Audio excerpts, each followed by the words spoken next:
సమస్తము సాధ్యము. ఆయన శ్వాసముంచును, నీవును నీ ఇంటి వారును గొప్ప రక్షణ పొందుతారు. పిల్లరా, దేవుని యొక్క వాక్యము పరిశుద్ధ గ్రంథము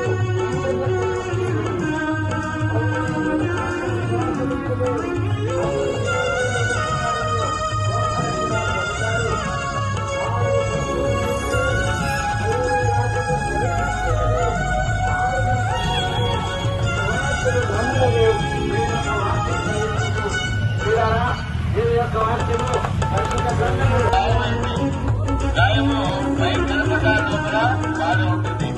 అయితే మానవులకు అనేక రకములైన గాయములు ఉంటాయి. ఎందుకంటే బైబిల్ ఏం సెలవిస్తుందంటే అరికాలు మొదలుకొని నడినట్టు వరకు స్వస్థత వెచ్చమైనను మానవునికి లేదు.